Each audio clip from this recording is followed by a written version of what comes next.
مرحبا أهل الكمال مرحبا أهل النوادي. Ada satu kasus diceritakan di dalam kitab-kitab sejarah.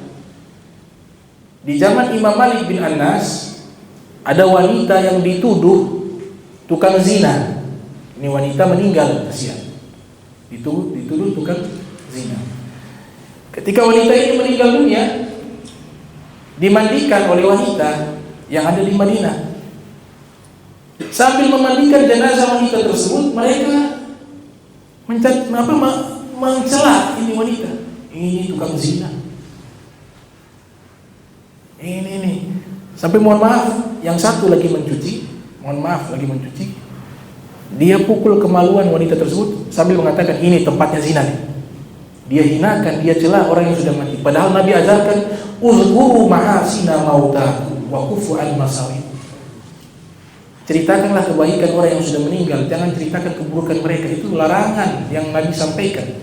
Dia pukul. Ini tempat zina ini wanita hina, sambil dicela itu wanita yang sudah meninggal dunia.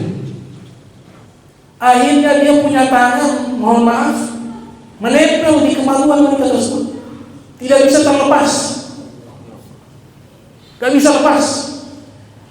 Heboh. Ini kejadian menjadi heboh di kota Madinah. Akhirnya bagaimana ini tidak bisa terlepas, mau dikuburkan. Bingung nih para ulama, dilaporkan kasus ini kepada para ulama yang ada pada waktu itu. Mereka beristihad. Yang lain mengatakan tangan wanita itu dipotong saja. Dipotong biar bisa dikuburkan. Sebagian ulama berfatwa, mohon maaf kemaluannya dipotong biar terlepas tangannya. Bingung, kasus seperti ini jarang terjadi. Ternyata berita ini disampaikan kepada Imam Malik bin Anas pada waktu itu. Kata Imam Malik bin Anas, ceritakan dia punya kejadian. Diceritakan ini wanita sambil memandikan jenazah wanita tersebut, dia menghina-hina, mencela-cela. Ini tukang zina. Akhirnya tangannya itu nempel di kemaluan. Kata Imam Malik, cambuk wanita tersebut yang tangannya menempel di kemaluan wanita yang sudah meninggal 80 kali. Itu namanya hukum qazaf, ya. Hukum qazaf itu hati-hati, menuduh orang berzina. Kalau tidak bawa 4 saksi, orang yang menuduh kena hukum. Dicambuk 80 kali. Ini nasnya dari Allah Ta'ala. Lihat, Allah Ta'ala menutup aib para pendosa. Tutup. Ini hukum sebenarnya kalau dipikir secara logika sulit dilaksanakan. Hukum rajam. Kenapa sulit? Pertama, saksi harus 4. 4 mazhab mayoritas mengatakan harus laki-laki, sehat walafiat matanya. Bahkan sebagian mengatakan telinga juga harus sehat. Yang sudah balik anak-anak tidak diterima. Kalau mazhab Abu Daud Az-Zahiri mengatakan perempuan boleh jadi saksi, tapi dilipat gandakan jadi 8 orang. Kemudian saksinya juga harus melihat, Nabi kasih kiasan, harus melihat itu ember masuk ke dalam sumur. Harus melihat. Ini kan susah, mustahil 4 orang saksikan itu perbuatan zina. Kalau masih belum melihat itu tidak diterima.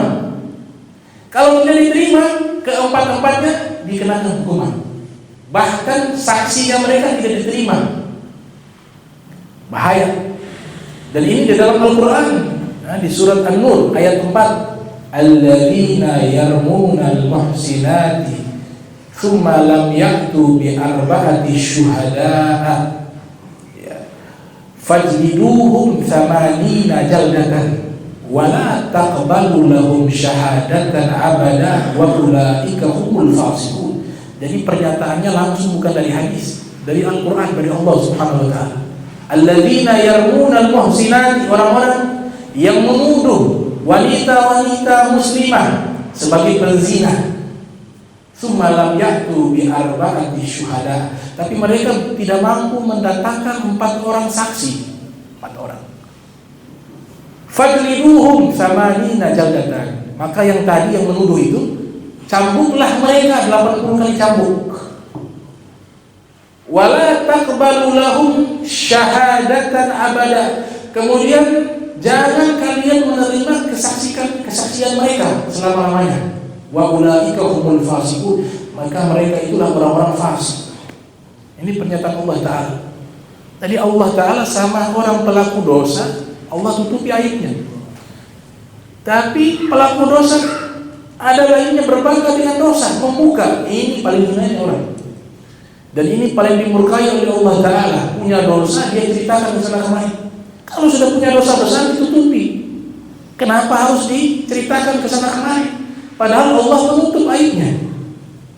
Itu. Makanya ada seorang wanita penzina datang kepada Nabi SAW. Dia katakan, ya Rasulullah, saya berzina. Nabi tidak mau lihat. Maksudnya Nabi sudah, jangan ceritakan, pulang, tutupi, bertobat kepada Allah. Nabi mengalihkan wajahnya ke kanan, dia datang lagi, dia katakan, ya Rasulullah, saya berzina. Nabi palingkan lagi. Sampai ini ulang-ulang, dia katakan, Rasulullah, saya berzina. Kata Nabi, mungkin hanya ciuman saja, nggak sampai berzina. Tidak, ya Rasulullah, saya hamil. Sudah. Ini hukum rajam yang Nabi lakukan hanya satu kali.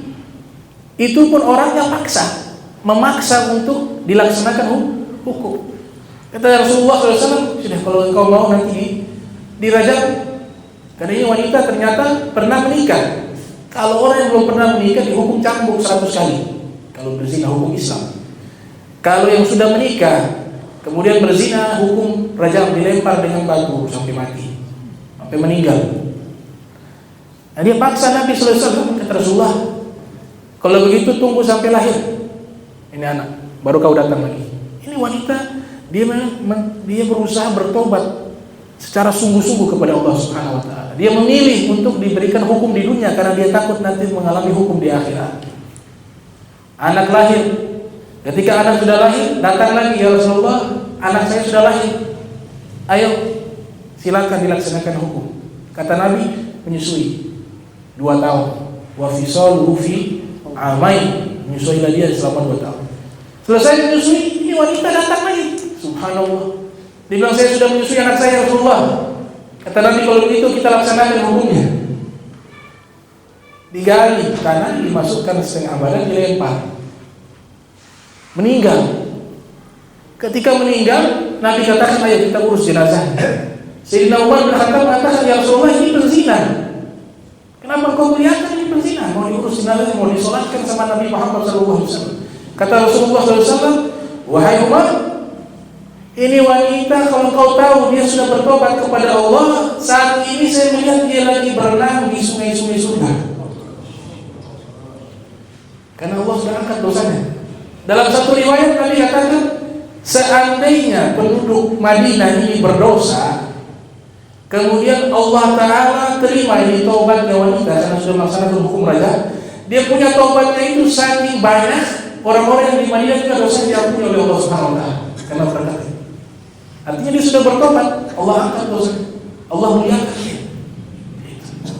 Nah, ini Imam Malik seperti itu.